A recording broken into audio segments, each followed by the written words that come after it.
আমার এক বন্ধু আমার সাথে খুব পীড়িত, কথাটা বুঝেন। তে বেশি দূর না আমার বাড়ি থেকে, মাত্র তার বাড়িতে যাইতে 20 থেকে 30 টাকা ভাড়া লাগে, এতে 60 টাকা ভাড়া। তো আশেপাশে নাম বলবো না, আশেপাশের এলাকার লোক তো খুব পীড়িত। সে ইটালিতে থাকে, যখন বাংলাদেশে আসে আমার বাড়িতে আসে, আমি ভালো ভালো রান্না করে দিই, খাই, কি মজা, বুঝছেন না?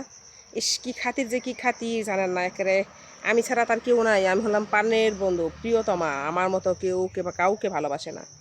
তো আমি তারে ভালোবাসি আর না বাসি, কিন্তু আমার উদ্দেশ্যটা ছিল কি, যে ঠিক আছে, সমস্যা নেই, একটা বন্ধু একটা মানুষের থাকতে পারে, বন্ধু তো করছি, বন্ধু হোক, সমস্যা নেই। তো দেখি ওরে দিয়ে আমি একটু উঠতে পারি কিনা। ও যেহেতু ইটালিতে থাকে, আমার বাড়ির আত্মীয় স্বজন তো সবাই সব জায়গায় থাকে, বড় বড় রাষ্ট্রে, কিন্তু আমার তো নিব না, আমি কইল। আর আমি যাইতে পারবো না, আমার আত্মীয় স্বজনের কাছে আমি কোনো ছোটো হবো না। যদি অফিস থেকে যাইতে পারি তাহলে যাম।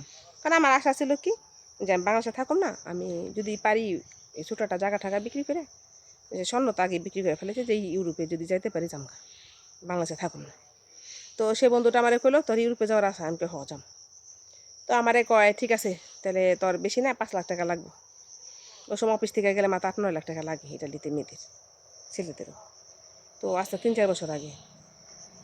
তো লাগুক গা, 11 লাখ 12 লাখ লাগলেই কি, আর যে একজনে যায় 19 লাখ 20 লাখ লাগলো, মিশা কথা, বুঝছেন না? তো আমি কই, ঠিক আছে, কত নেবেন? কয় কি 5 লাখ টাকা নিন। কয় তাহলে এক কাম করেন, 2 লাখ টাকা পাঠাই দেন। 2 লাখ টাকা দিছি, বিদেশে গেছে, পরে পাঠাই দিছি। বিশ্বাস করবেন ভাই, 2 লাখ টাকা দেওয়ার পরে আজ এনেছে কাল এনেছে আমার টাকা নিয়ে, আর আমার লগে যোগাযোগ করে নাই, নুনেস্তাও লাগা নেই, আমার লগে যোগাযোগও করে নাই। 2 লাখ টাকা দিছে, তো দেয় নাই টাকা ফেরত আর। তারপরে কি করছে, বাইতে আইছে, বাইতে বিয়া শাদি করছে, কইরা আবার গেছে গা। ঠিক আছে, আগে বিয়া করছিল একটা, আমি পরে শুনছি 3টা মেয়ে আছে। ওই 3 মেয়ে শুদ্ধ বউ থাকে লন্ডনে, ও থাকে ইটালিতে। তো বাংলাদেশে যেটা বিয়া করছে এটা মনে হয় নিতে পারবো না, না পারবো আমি কইতে পারি না। তো আমি তো আর এই সময় তো আশা করি না, আমি আশা করছি আমার ননেস্তা করে দিব, আমার বিষা করে দিব, 5 লাখ লাগুক 7 লাখ লাগুক, আমার টাকা দিয়ে আমি যাবো, বুঝছেন? এরকম একটা আশা ছিল। কিন্তু বিশ্বাস করবেন, তার বাপে 1 লাখ টাকা দিছে, আরও টাকা পাই হন্তুরি তার কাছে। কত পাই কম না, এটা পরবর্তীতে বিচার, তাহলে যায় নাকি উল্টা পাল্টা বিচার করেন, তার আমার এই বিচারটা করে দেন তো, যে কার ক্ষমতা আছে আমার টাকাটা উঠাই দেন। পারবেন কি উঠাই দেবে টাকাটা? হুম? ওই সেটার বাড়ি যে হাসারা, বুঝছেন? আর ও থাকে ইটালিতে, কিন্তু আমার কাছে টাকা নিছে অনেক। কিন্তু নাম কইলাম না, নাম আমি ওখানে কমো না, কিন্তু তারা যে আমি ছেড়ে দেবো তাও না। আমি জানি এই ভিডিওটা সে দেখবো। তো পীড়িতের মানুষ, তাকে আমি বলতেছি যে তো 3 মিনিট প্লাস ভিডিও হবে, নাও দেখতে পারি, না দেখলে না দেখো, আমার টাকা আমাকে দিতে হবে, আজ অথবা কাল।